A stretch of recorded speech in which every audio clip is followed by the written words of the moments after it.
For today's leg of the adventure, I'm riding south from Livingston, Montana into Yellowstone National Park. In Yellowstone, I'll pick up Highway 212, the Beartooth Highway, and ride high into the mountains where I'll most certainly die. Then I'll head back down the mountains, headed north back into Montana, through Red Lodge, and ending in Billings.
As I make my way closer to the park entrance in Wyoming, I can see dark rain clouds looming in the sky ahead of me. But stopping to wait out the dreary weather conditions didn't seem like a reasonable option for me, so I kept on track.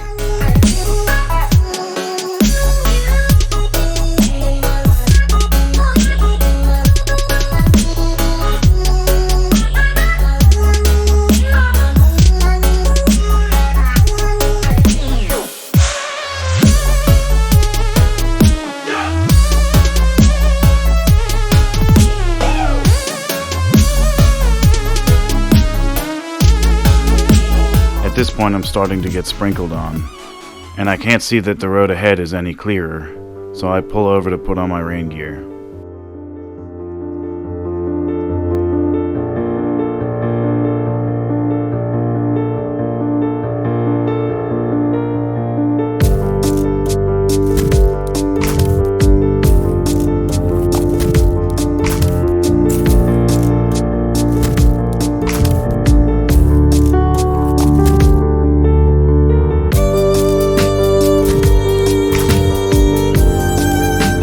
While rainy weather might put some people down and dampen their spirits, I tend to just get pissed off. I'm not exactly sure why, but anger seems to be my natural coping mechanism. As I ride on, I'm able to get just ahead of the rain cloud, clearing the wet weather. But as soon as I pull over for a picture, the fucking rain catches up with me again. This happens a number of times, and it really starts to fucking piss me off.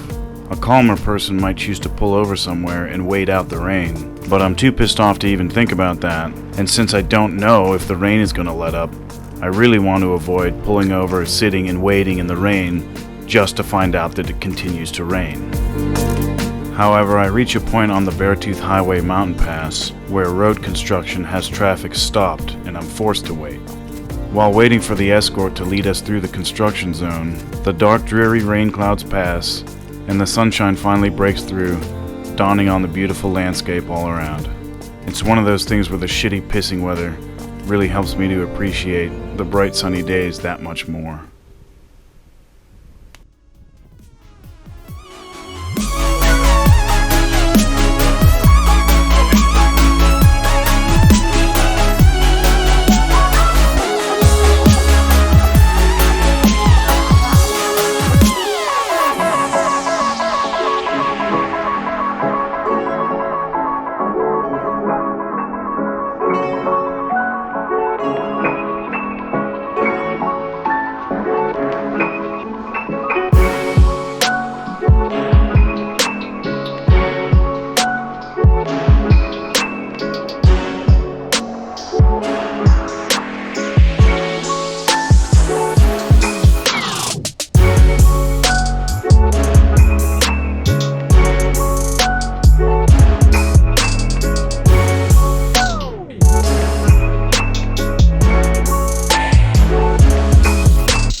As I climb through these switchbacks near the summit of the Beartooth Highway, I notice my bike is severely down on power.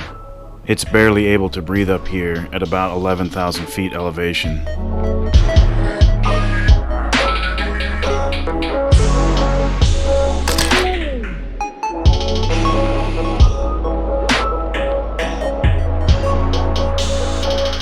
For myself physiologically, I don't notice any problems, but it does concern me if my cognitive ability is suffering from the altitude. Further down the mountain pass, very near the highest point, I see a stopped vehicle in the middle of the road. As I continue past, I see a fellow rider that may have had that very problem. I couldn't see too much detail, but he wrecked out into the rocks, spreading his bike, his gear, and himself all across the landscape. Better him than me.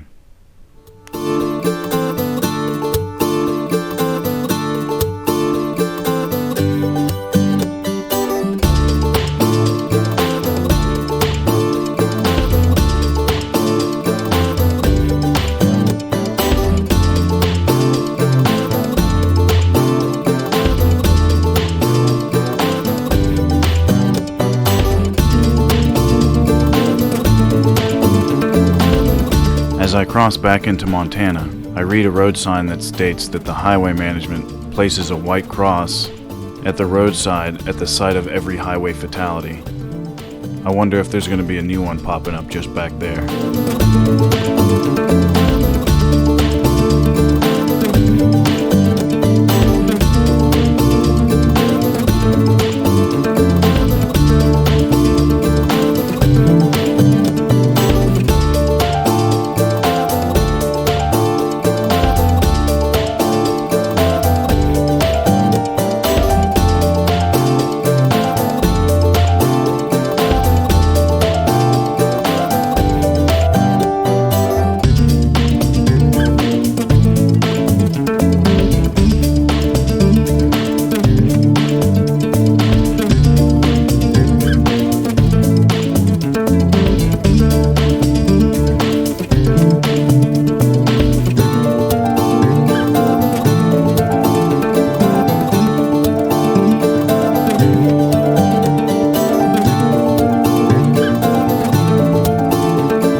As I round this gorgeous vista, I see a huge, beautiful chasm with smooth tarmac switchbacks all the way down.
Upon reaching the bottom, I decide that it's one of the best, most beautiful bits of road that I've ever traversed. So I rip back up at a spirited pace.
I'd gotten back to the top, I found that I was barely able to disengage the clutch, even when I pull the lever all the way to the bar. This in effect solves the mystery of why my clutch engagement point seems to be moving on me every day.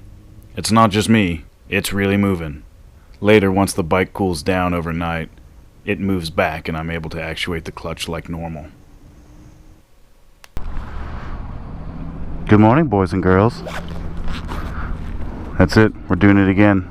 Adventuring. All day, every day. At least for now. And today is no different.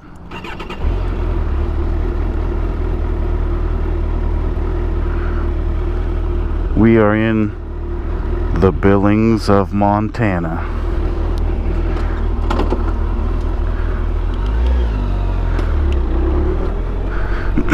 Headed east. All sort of southeast today.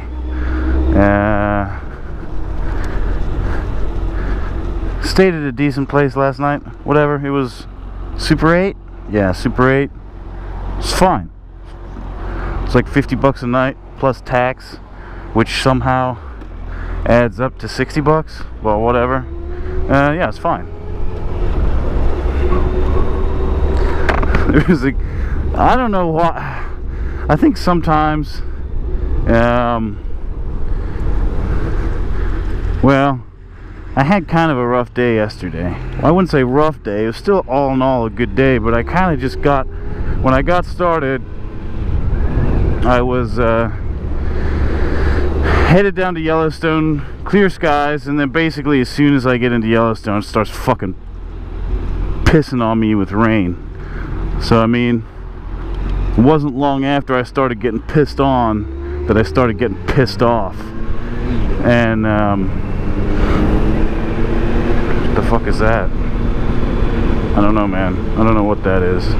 Hat or something.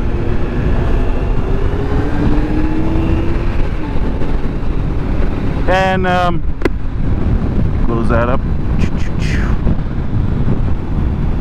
That is lovely. And yeah, I started getting really pissed off, and just like, you know, and I'm cussing and fucking carrying on to myself, and I was just pissed. And I guess maybe that's what rain does to you. It's what it does to me. And like, I was just so fucking pissed because like, as soon as I get out of an arid fucking desert, I just get pissed on. And yeah, get it. Whoa, shit.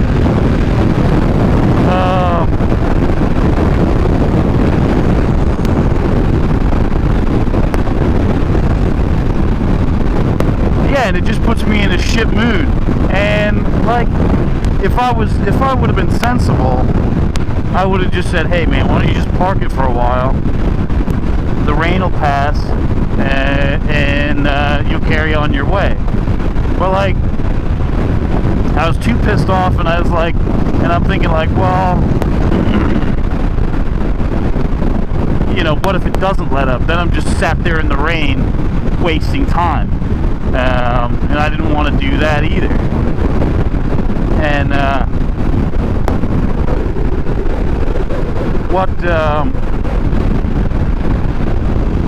what it seemed like was that this fucking, like, as I'd look ahead of me and I would see a blue sky, or at least a not quite so gray sky, and I'd be like, man, I just need to get there. I just need to get to where it's brighter out. And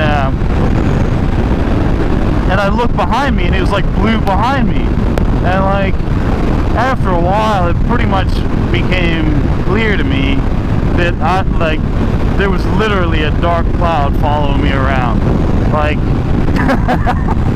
and like, it pretty much fucking ruined the Yellowstone experience. Not that it was like that amazing anyway, but I mean, I don't know, it would have been nice if I wasn't getting fucking rained on. And I was just, sometimes I get so pissed off, and I'm set in my own way so much that I just can't fucking see out of it. You know, I just can't I just can't get the fuck out of it.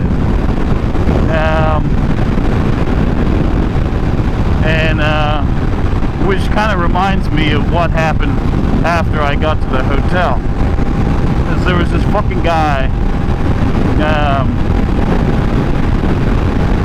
fucking black guy.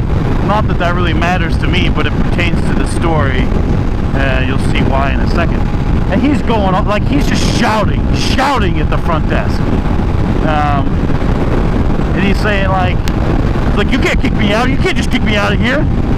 And the girl behind the front desk is like,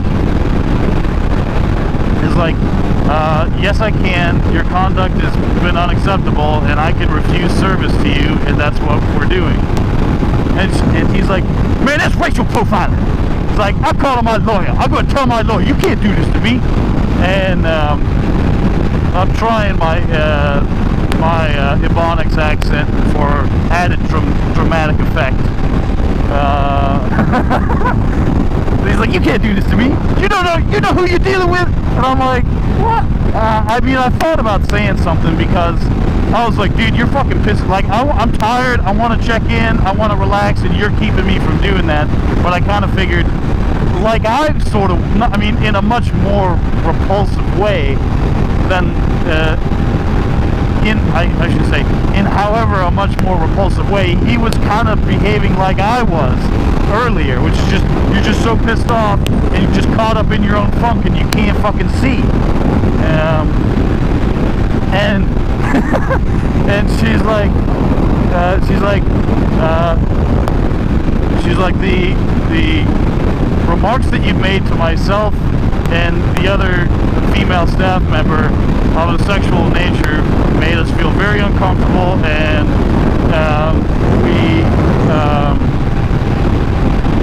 whatever, we're not going to allow you to stay here after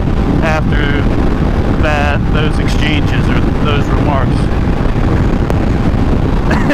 You know, and it's like, after I see that, it's just like, I can picture the whole fucking situation. This fucking slime ball, you know, middle-aged black guy who's fucking got a belly and he's just a fuck. And, you know, and he's playing the whole race card, but he doesn't even have, I mean, he doesn't even fucking have any ground to stand on. And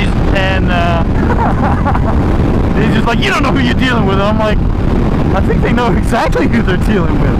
It's like, I call my lawyer. This is racial profiling. I'm like, well, even if they were kicking you out based upon your race, like, it's a private business. They can do that if they want. Like, it's not like they're taking a right away from you, dude. Like, they can just choose not to fucking offer their service to whomever they want for whichever reason they want. But of course he couldn't see that. Maybe, I don't think ordinarily he'd be able to see that, but now that he's all pissed off and just on a righteous fucking rant, there was no way. And she's like, go get your shit out of your room, and if you're not gone in 15 minutes, I'm calling the police. And like, this goes on for like, I don't know, 5 or 10 minutes while I was there. Then he fucks off back to his room. Then I go to the desk and she's like, oh, hi, what can I do for you? I'm like, yeah, I'd like to check in. She's like, you know, what a normal exchange. So the fucking guy comes back in like 30 seconds after I've almost got my room key. He fucking comes back, you know, keeps going and carrying on about the fucking racial profiling shit. And it's like, dude, I mean, this is not an intelligent fellow, obviously, but it takes a minimal degree of intellect, which I'm sure he did possess. Now, he didn't seem drunk. I'm sure he did possess,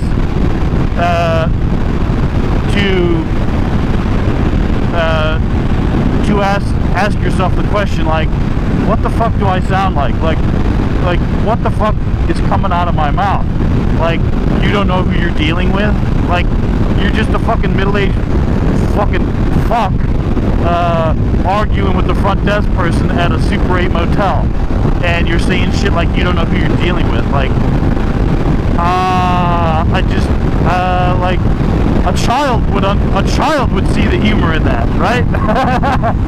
You know, children say that shit as a joke.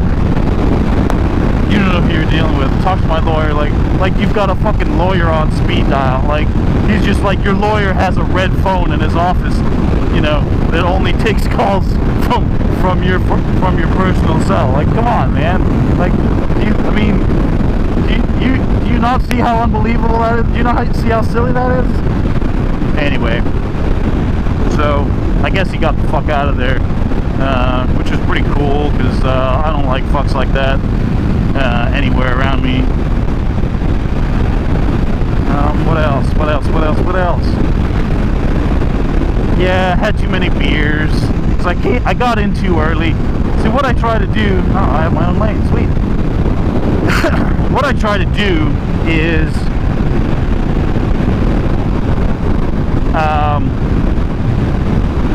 is plan to be done with the day by like 5 o'clock. And the reason for that is, like, if something goes wrong, I still have daylight, I still have time, I still have daylight to fix it before it gets too late. And I mean, that really helps when you get up early and get the fuck out of the door early. And now it's already 9:30, and I'm only just left now. But anyway,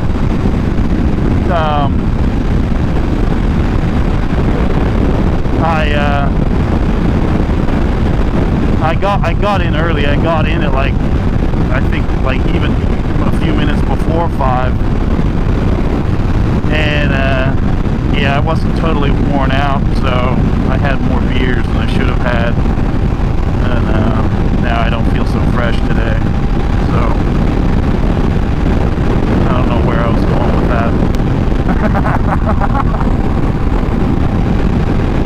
But so I'm not sure how far I'm going to make it today. I'm planning for like 500 miles.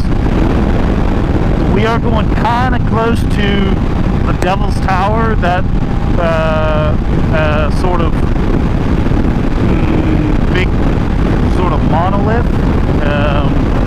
Would you call it? Is it a monolith? Anyway, big geological sort of rock formation, and it's in Wyoming. It's only, I don't know, 10-15 miles off the interstate, I think. But I think that's, I wasn't even thinking about it until I saw it on the map. It said Devil's Tower. I'm like, hey, I think I know what that is. And so I was like, well, maybe I'll stop by there. That'd be cool. Check it out, take a couple pictures. So I'll do that, and then I'll wind up. I'm going to try and make it to the Missouri River. There's a town in South Dakota along the interstate on the Missouri, so I'm going to try to make it that far. It's about 550 miles, not including the stop at Devil's Tower. So, I mean, then we would be getting close to 600 miles in a day. What the fuck is that? Oh, no, it's a porcupine. Dead porcupine. Was a porcupine.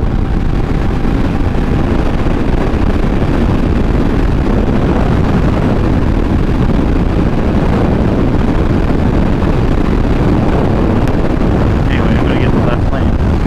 I feel like I like to stay in the innermost portion of the roadway,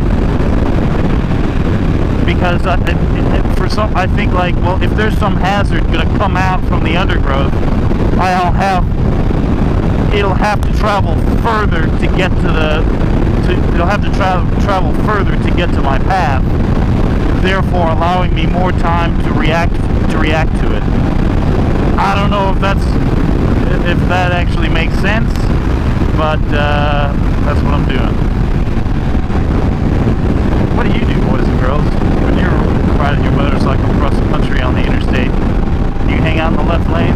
Now I'll jump the fuck out of the left lane if I see somebody coming up behind me, because obviously, why the fuck would you be hanging out in the left lane, getting passed by somebody on the right when you had room to get out of their way?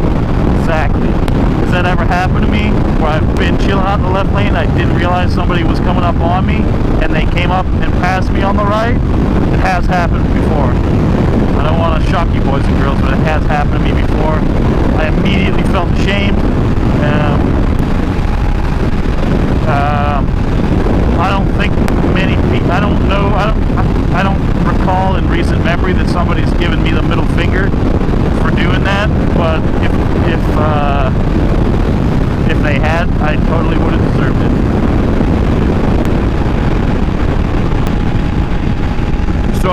figured out what's going on with my clutch lever.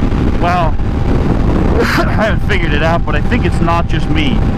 Because, like, I look back at my videos and it's like every morning I get up and my clutch lever engagement point surprises me. And I think that it's not me. I think that motherfucker's moving on me. Because after on the Beartooth highway, I went down this long bit. It was probably like 2,000, maybe even 3,000 feet.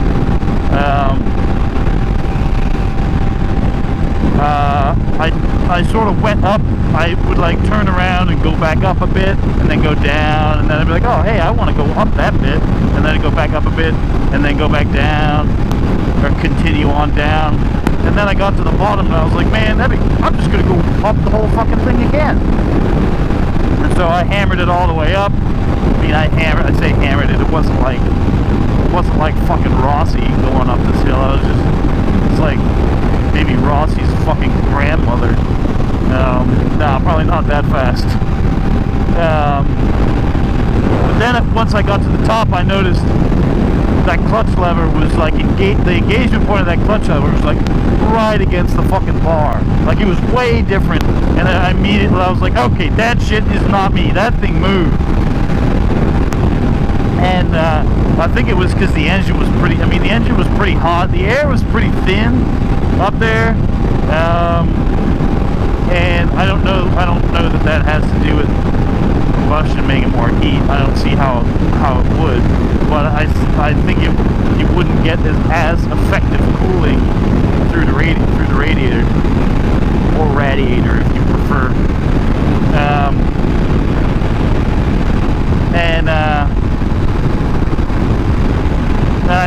I don't know, but I think that had something. So it's a hydraulic clutch. I don't understand how, you know, that would affect where the engagement point is. Like, I guess if you get air in there, or I mean, how would the engine being hot affect the engagement point? I don't think it has anything to do with the hydraulic fluid. I mean, it's just, I believe it's well, it says right there. Yeah, .4 brake fluid. So it's the same as brake fluid, and I can't believe that any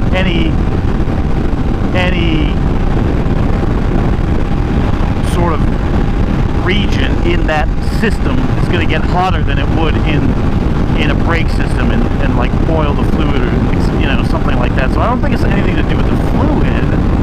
I don't know, unless there could be air in the system already and I just didn't know, and the heat causes that air to expand. But then wouldn't I have to... Well, I would only think that would make the engagement point of the clutch... Right, that would mean that you wouldn't have to press the master cylinder as far to disengage the clutch, because there's already there's more pressure built up in there already, more volume in the line already. Therefore, you wouldn't have to move the piston as far to get to the same point, i.e., the engagement point of the clutch. But I'm thinking maybe like are the clutch discs like expanding or something like that, or well, either expanding or contracting from either heat or hard excessive friction or something like that. But then they go back again, like the lever, once the engine cooled down, the lever sort of went back to where about I left it, or so I thought. I don't know. Oh, my brakes are on. Nope, that's not that, that's that. Let's think about this. Yeah, I don't know if the clutch discs somehow contracted, that would mean I would have to...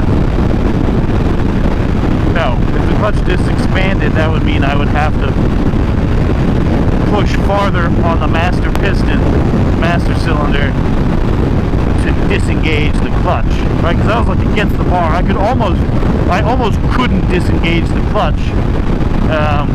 Because the fucking lever was going all the way to the bar.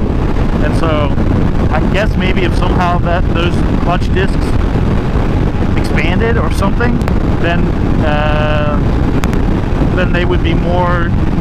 Then it would take a longer stroke on the master to disengage them. Other than that, I can't think of why that would happen. I haven't experienced it before. My other bike had a cable clutch. I didn't notice any difference. The one difference with this bike is it does have a slipper clutch. Apart from that word and its function, I don't know what the mechanical, physical difference is, or if maybe that could contribute to it. So let me know, boys and girls. Write in the comment section below what the fuck is going on with my clutch. This is pretty nice. It's not a whole lot going on, but it's pretty nice. My tummy doesn't feel so good because of all the fucking beers I had last night, but my eyeballs are taking in some pretty cool views, so it almost makes up for it. Well, John, it would have been even nicer if you didn't feel like shit and you had a nice view to enjoy. True, very true, and frankly that's been most of the journey. I don't know why I had an extra beer. I have 4 beers, I'm good, especially like if they're like mostly like light water beers. Oh dude, I'm a hero the next day. But when I have like 5, like when I have 5 beers, it's done. I'm fucked the next day. So that's what I did. I was like, yeah, I'll just have 5 beers. And every time I goddamn do, I just pay for it. And I just think, why the fuck did I do that? You know this. You know better than that. Yeah, I do. What the hell was I going to say? I was going to say something. Another story or something. Shit. Oh yeah. How I'm feeling. Like, this is fucking amazing that I'm not sick right now. Like, not necessarily with COVID, but yeah, with COVID. Like all the different hotel rooms I've been to, all the nasty ones, even the good ones, like all the fucking shit that I've been exposed to. Like, it's a fucking miracle I'm not in the hospital right now. Not to mention the miracle I'm not in the hospital because of a fucking motorcycle accident. Like, this must be meant to be. If I make it back to Pittsburgh alive, well, if I make it back to Pittsburgh unscathed, like, not even having a fucking spat in a hospital or at a doctor's office or something like that, like, that'd be fucking amazing. That would be unbelievable.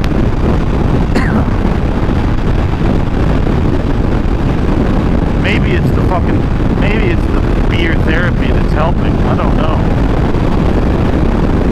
Maybe I should step it up to whiskey. That'll help lower my risk, I think.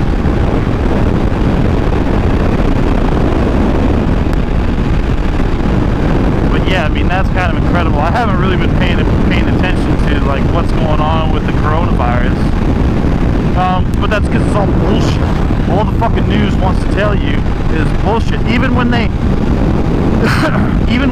good news, right? Because they make money. They make more. The more you watch, the more money they make.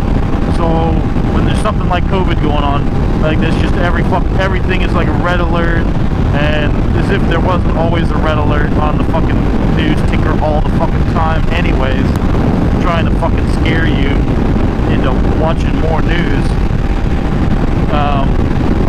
Right, but even when it's not alarm, like, there'll be like COVID infection numbers on the rise again. And it's like, well, you know, if they would have, you know, that would always be the case. When would that not be true? That the only way that would not be true is if the virus was completely eradicated, right? Numbers are always going to be going up, right? Infection numbers are always going to be going up. Now, the difference is if they say, like, infection rates, that's a little bit different, right? But if you know, if you got 1 million people that have been infected, and you get 10,000 more, it's like, yeah, that's more, but right. So suppose whatever, you got 1 million people that are infected. This week you got 10,000 more, and last week you had 20,000 more. So I mean, but the news will still say COVID-19 infections on the rise, because that's how they need to that's the fucking lies they need to spread in order to make money. What kind of bird is that? Right, but the truth would be is that infection rates are going down in this arbitrary fictional example. Infection rates are going down, and you have fewer reasons to fucking watch the gay bullshit fucking news. Yeah, so I don't really watch the news, because even if they don't lie to you, and I think that those are the sort of ethical bounds that they won't cross. Knowingly, they won't. If there's evidence out there that somebody can demonstrate that the news broadcasts something false when they knew it to be true, or vice versa, right? They can get in deep shit for that. But like, if they want to like plug their ears and go la la la la, I don't know anything about that, and then report on it, you know, make false claims without actually verifying it or knowing that it's true or false. Because once they know if it's true or false, right, that's an ethical boundary that most news outlets are not willing to cross. Not because they're